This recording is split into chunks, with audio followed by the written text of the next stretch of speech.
Hello दोस्तों, नमस्कार। हमारे चैनल पर आपको हार्दिक स्वागत है। चलिए आज का वीडियो शुरुआत करते हैं। और आज की इस वीडियो में हम बताने वाले हैं रामायण या महाभारत काल्पनिक है या नहीं। तो चलिए वीडियो में आगे बढ़ते हैं और आज की इस वीडियो में हम आपको पूरी जानकारी स्टेप बाय स्टेप देते हैं। 27 सितंबर 1931 को लाहौर के अखबार द पीपल में एक लेख प्रकाशित हुआ। लेख का नाम था मैं नास्तिक क्यों हूँ। जेल में रहते हुए इसे लिखने वाले व्यक्ति अमर क्रांतिकारी भगत सिंह थे। अपने इस लेख के माध्यम से इन्होंने ईश्वर के अस्तित्व पर अनेक तर्कपूर्ण सवाल खड़े किए थे। मॉडर्न युग में भी भगत सिंह का ये लेख प्रासंगिक बना हुआ है।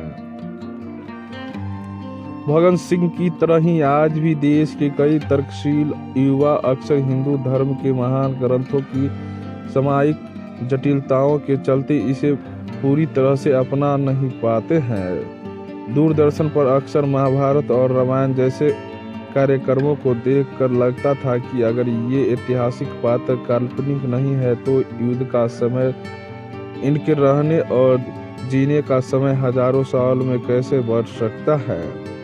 भगत सिंह की तरह ही लेनिन, मार्क्स जैसे कई बड़ी हस्तियां ने एक कदम आगे बढ़ते हुए ईश्वर में अपनी निष्ठा खत्म की।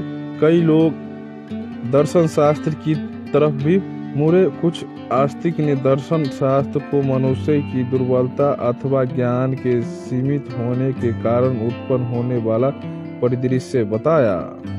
लेकिन कई आस्तिक और फिलिस्फर भी महाभारत और उसके मध्यकाल से जुड़े अनुरित सवालों के जवाब देने में सक्षम नहीं थे। जाहिर है रामायण और महाभारत जैसे महान ग्रंथ इतिहास न होकर पौराणिक और देव कथाओं में तब्दील होना शुरू हो चुके थे।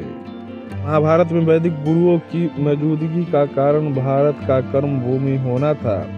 भारत एक ऐसी जगह है जहां करोड़ों देवी देवताओं को पूजा जाता है। यहाँ सनातन धर्म का जबरदस्त प्रभाव था। ये एक ऐसी आध्यात्मिक और रहस्यमय भूमि थी जहाँ कर्मों के आधार पर इंसान की मोक्ष की दिशा तथा तय होती थी।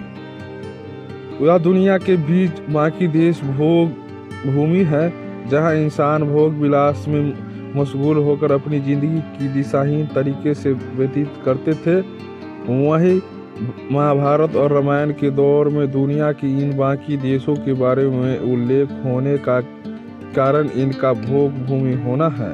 कोई भी संस्कृति और सभ्यता जो सनातन धर्म के फ्रेमवर्क और शिक्षाओं से बाहर रहती थी उसी महत्वपूर्ण नहीं समझा जाता था, इसलिए उसके अस्तित्व पर अधिक चर्चाएं नहीं मिलती है। वहीं सनातन धर्म के मुताबिक मनुष्य का अंतिम उद्देश्य मोक्ष की प्राप्ति है और भारत के ग्रंथ पुराणों से लेकर प्राचीन साहित्य तक इस बात की कहीं नहीं पुष्टि करती है। पिछले 2500 सालों से ज्यादातर लोग महाभारत और रामायण दौर को बयां करते संस्कृत श्लोकों को लेकर एक चूक करते आए हैं। देखन में छोटी लगे घाव करे गंभीर जैसे महावत की तर्ज पर ही इस गलती के गहरे असर को समझा जा सकता है। दरअसल जिन संस्कृत श्लोक में महाभारत और रामायण काल के युगों का उल्लेख हुआ है उनमें इस्तेमाल होने वाले अंकों को अब तक गलत तरीके से समझा जा रहा था।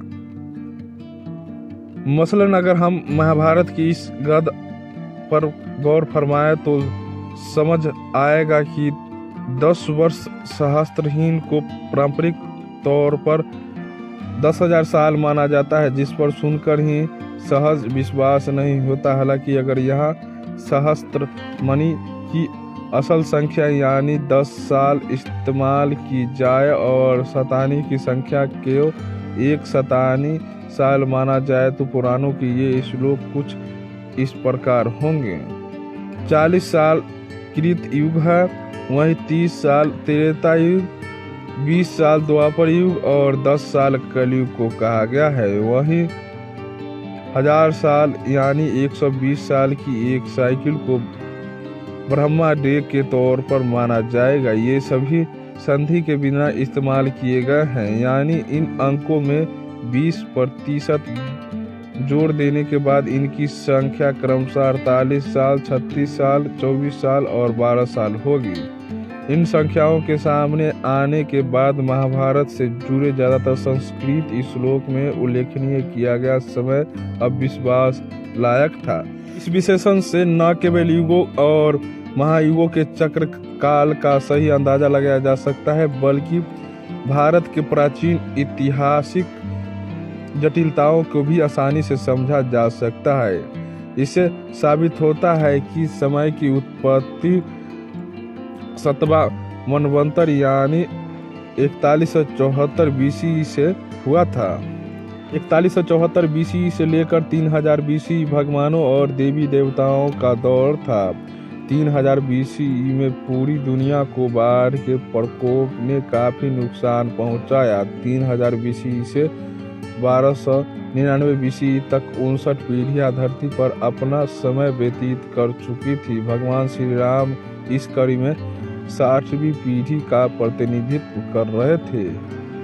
3000 BC के बाद ही दुनिया में आबादी ने दूर दराज के क्षेत्रों में बसना शुरू किया।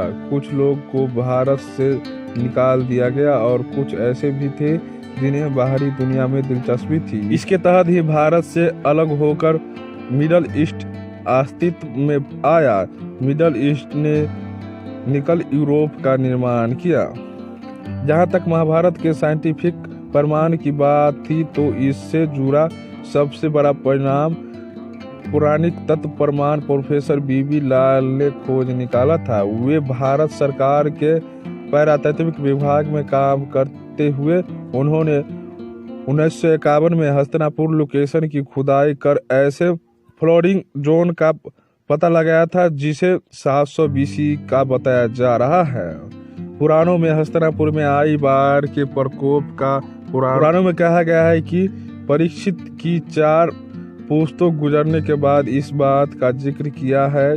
गौरतलब है कि परीक्षित युधिष्ठिर के पोते थे। इससे साफ है कि हस्तिनापुर में आई भयानक बाढ़ से पहले के 130-150 साल का दौर महाभारत युद्ध का दौर था।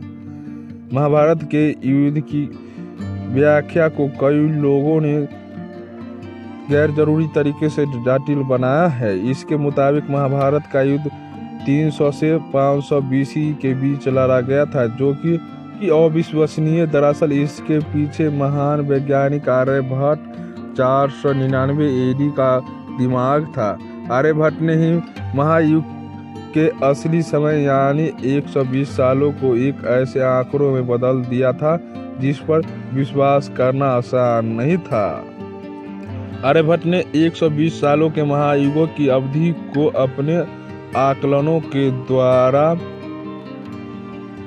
4,32,000 साल बताया, जिसे सुनने पर ही विश्वास करना मुश्किल था। आर्यभट्ट के इस विचार की उस जमाने के सशक्त मौजूदगी को लोगों के दिमाग में ये बात धर चुकी थी कि जाहिर है कि कई तर्कशील और लॉजिकल लोग इस तथ्य को अपनाने से इनकार करने लगे और भारत का जीता जागता इतिहास माइथोलॉजी में तब्दील होकर रह गया। प्रोफेसर बीबी लाल के पुरातात्विक प्रमाण और महाभारत के डबल लिपिक पेयर से यह आसानी से समझा जा सकता है कि महाभारत का युद्ध 827 BC में हुआ था। सभी ग्रहों की स्थिति जो महाभारत में दर्शाई गई थी भी इस साल की पुष्टि करती है। इसी के आधार पर कहा जा सकता है कि श्री राम का जन्म 1331 BC में हुआ था और वे 1299 BC में अयोध्या के राजा बने थे। वही महाभारत का युद्ध 827 BC में लड़ा गया था। दोस्तों, हमारी आज का जानकारी कैसा लगा? अगर अच्छा लगा हो तो लाइक शेयर और सब्सक्राइब करना न भूलें। पूरा वीडियो देखने के लिए धन्यवाद।